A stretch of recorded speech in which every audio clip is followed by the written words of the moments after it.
कोई अन्य व्यक्ति से पूछा जाए कि ये धर्म कब का है या वो धर्म कब का है या क्रिश्चियन धर्म कब का है, मुस्लिम धर्म कब का है, तो बताया जा सकता है कि ये धर्म, इसको धर्म नहीं पंथ इनका ऐसे चालू है। पर कोई तुमसे पूछे कि हमारा सनातन धर्म कब का है, तो उसका कोई अंदाजा नहीं लगाया जा सकता। जब से पृथ्वी, अग्नि, आकाश, वायु, जल है, तब से ये सनातन धर्म निश्चित।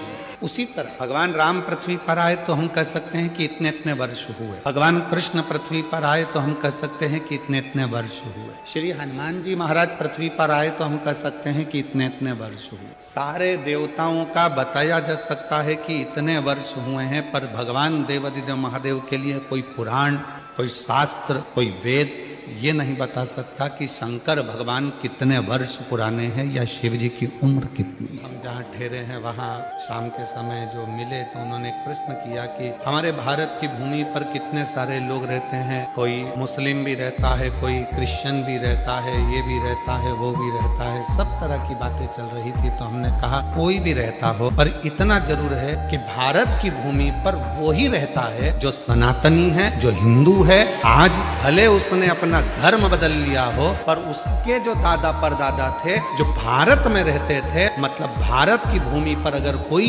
किसी भी धर्म का व्यक्ति रह रहा है, मतलब वो हिंदू था, हिंदू है और हिंदू ही रहेगा, ये निश्चित। लोग कह देते हैं कि अपने भारत में तो भगवान को जल चढ़ाते हैं, अपने भारत में तो ऐसा होता है, अपने भारत में वैसा होता है। और अगर तुम भारत में रहने के बाद भी हमारे राम, कृष्ण, हनुमान और शिव पर भरोसा नहीं कर सकते, तो फिर भारत छोड़ो और दूसरे देश में जाकर रहो। मना, भारत में रहना है तो राम कहना पड़ेगा, भारत में रहना है तो एक लोटा जल चढ़ाना पड़ेगा, भारत में रहना है तो हर हरा महादेव कहना पड़ेगा। अगर तुम्हारा तर्क चल रहा है कि एक लोटे जल से क्या होगा, शिव जी को मनाने से क्या होगा, हनुमान जी की चालीसा पढ़ने से क्या होगा, यदि तुम्हारे तर्क चल रहे हैं तो फिर तुम्हें यहाँ रहने का हक भी नहीं है। तुम जब इतनी दूसरे देश की इतनी बड़ाई कर रहे हो तो जाओ ना बोरिया बिस्तर बांध के। नदी से पार होना है तो हाथ चलाना पड़ेगा, नदी से पार होना है तो हाथ चलाना पड़ेगा, पांव चलाना पड़ेगा, तैरना आना पड़ेगा। और अगर भव सागर से पार उतरना है